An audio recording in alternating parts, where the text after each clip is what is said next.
Менің атым Мерейім. Қысқаша Мерей деп жатсаңыздар болады.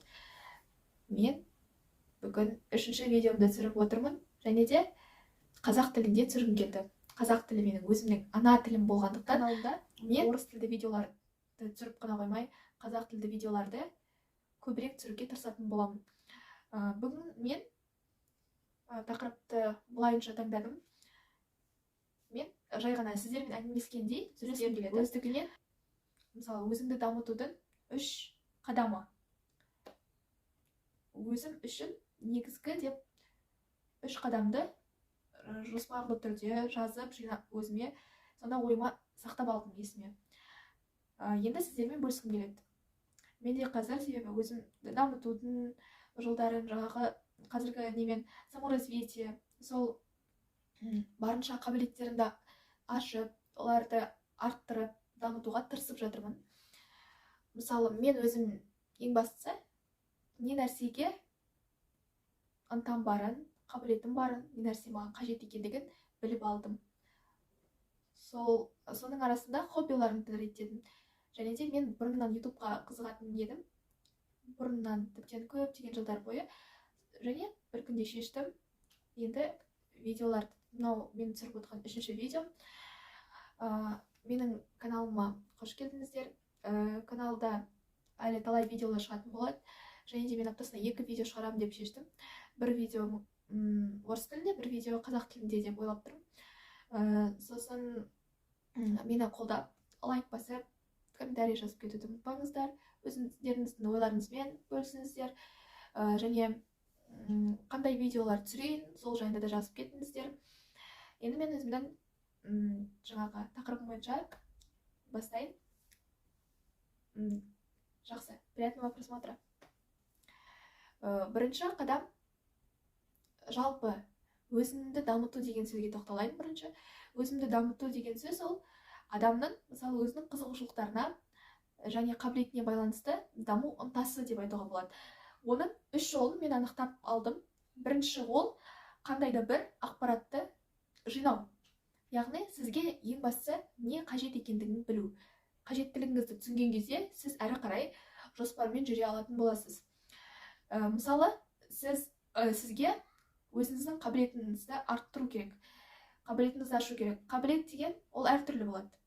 Мүмкін сіз тіптен өзіңіздің есте сақтау жаттағы жаңағы ұзағырақ есте сақтауды сонымен ойланатын шығарсыз. Соны қалай жүзеге асырсам болады. Мысалы, тез есте сақтай алмаймын, немесе қиналатын болсаңыз, соны ізденіңіз, ақпарат жинаңыз, не қажет екенін біліңіз, өзіңіздің неден қиналатын жағыңызды біліңіз, неден жақсы екеніңізді анықтаңыз. Сонымен шамамен 2 қатарға бөліп қойыңыз. Сосын енді оларды бөліп қойғаннан кейін сіз не істейсіз? Ақпарат жинау керек. Ақпарат жинау үшін қазіргі кезде ақпарат көздері өте көп. Оның ішінде өзіңізге нақты керегін таңдап алу қажет. Және айтады ғой, без воды, яғни нақты ақпарат болғаны дұрыс. Онымен, мысалы, мүмкін адамдармен қарым-қатынасыңызды дұрыстағыңыз келетін шығар. Немесе өзіңіздің оқып жатқан, мысалы, мектепте оқып жатырсыз ба, немесе универде ме, сонда жаңағы оқуыңызға байланысты жақсырақ оқуға, немесе сол салаға қызығушылығыңызды арттыруға тырысқыңыз келсе, өзіңіз ойланыңыз, қай жерден қандай ақпарат маған керек деп. Сосын іздеңіз. Интернетте көп қазір. Тіптен онлайн курстар көп, өте баратында курстар көп. Тіл үйренгіңіз келе ме? Кітап алыңыз. Мысалы, кітаптан қарап, жаңа жаттығуларды орындап көріп түсініңіз, видеолар қараңыз. Мысалы, немесе жазыңыз соны. Керек моменттерді жазып отырыңыз. Одан қалса, жаңағы ұстазға сол өзіңіздің қызығып жүрген салаңыздағы, өзіңізге меңгеру керек нәрседен білікті маманды қараңыз да, білікті маманмен жолығыңыз, немесе сондай мамандардан қарап кеңес алыңыз. Екінші қадам, яғни бірінші қадам ақпаратты жинау болды. Екінші қадам ол ақпаратты түсіну. Бұл екінші кезеңде жаңағы өзіңізге берілген ақпаратты сіз меңгере алуыңыз керек. Ол әр адамда әртүрлі уақыт алуы мүмкін. Мысалы, жаңағы тіл үйрену дедік қой. Тіл үйренуде сізге ақпарат енді барлығы бар сізде. Интернетте де бар. Видеоны да бәрін белгілеп қойдыңыз. Оқуыңыз керек материалдар да дайын. Енді сізге не істеу керек? Енді сізге сол ақпараттарыңызды түсіну керек. Ол сізге не үшін қажет екендігін білесіз ғой. Соған байланысты сіз ақпаратты қабылдай алуыңыз керек. Оны әртүрлі тәсілдермен жұмыс жасауыңыз қажет. Онымен қоса, бұл кезең жаңағы сіздің қызыққан салаңызға байланысты, ол ақпараттың қиындығына байланысты, оның уақыт көлеміне байланысты болады. Адам жаңағы әртүрлі уақытта оны түсінеді ғой. Бұл уақытта адамның ойында не болады? Адам бірінші сол нәрсені ойланады, ойын жинақтайды, ол сол білімді өзіне қай уақытта қажет, мынаны оқуым қажет деген уақытта адам өзі таңдайды, шешім қабылдайды. Содан кейін барып, ол жаңағы сол нәрсені түсінуге әрекет жасайды. Бұл жаңағы екінші кезең ақпаратты түсіну болды. Енді үшінші кезең ол әрине әрекет ету, әрекет жасау. Әрекет етсеңіз, сіз ісіңіздің жемісін көресіз. Жаңағы, мысалы, бірінші сіз адамдармен жеңіл тіл табысуды үйренгіңіз келеді, мысалы. Ал екіншіден, енді ақпаратты алдыңыз, қалай оны істеуге болады? Мысалы, психологиялық соған байланысты кітапты алдыңыз. Қазіргі уақытта ондай кітаптар өте көп, қызықты және анық, түсінікті тілмен жазылған. Алдыңыз, өзіңізге керек жерін түртіп алдыңыз, жаздыңыз, оқыдыңыз. Енді не істейсіз? Оқып солай қалдыра бересіз бе? Сол жаңағы ойыңыздан дәл солай әлі қала бересіз бе? Әлде жаңағы сол жазған ақпаратыңызды іске асырасыз ба? Іске асыру керек.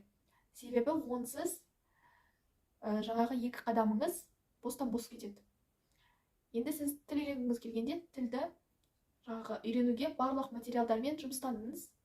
Енді соны сізге одан әрі дамыту үшін сізге әрекет жасау керек. Әрекет жасау, яғни бұл жерде сізге практика жасау керек. Практика жасайтын адамдарды іздеп табуға болады. Мысалы, ағылшын тілінен жақсы білетін қасыңызда адам болуы мүмкін.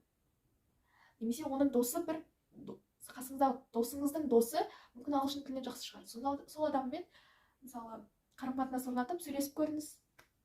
Мысалы, бұл жерде сіздің әрекетіңізге байланысты өзіңіздің ісіңіздің нәтижесін көресіз. Сол кезде сіз өзіңізді дамытып, яғни нәтижесін көргенде сіз өте күшті сезімде боласыз. Және осы үш кезеңнен сәтті өтсеңіз, сізді керемет ойыңыздағыдай, қалағандай жаңағы болашағыңыз, өзіңізді жаңағы қабілетіңізді арттырған кезде сізде жаңадан көп пайдалы нәрселер пайда болады. Және қажеттіліктеріңізді толтырасыз, жаңа ортаңыз пайда болады. Сондықтан да іске сәт дегім келеді. Мен бүгінгі видеомда осы тақырыпта айтқым келді. Және де бір жағынан пайдалы болды деген ойдамын. Сонымен барлықтарыңызға айтқым келетіні, өздеріңізді дамытыңыздар, қалаған істеріңізді жасаңыздар, нәтижесін көріңіздер. Іске сәт деймін, жаңа айтқанымдай. Және келесі көріскенше, кездескенше сау болыңыздар. Және осы видеоны қолдап лайк басуды ұмытпаңыздар.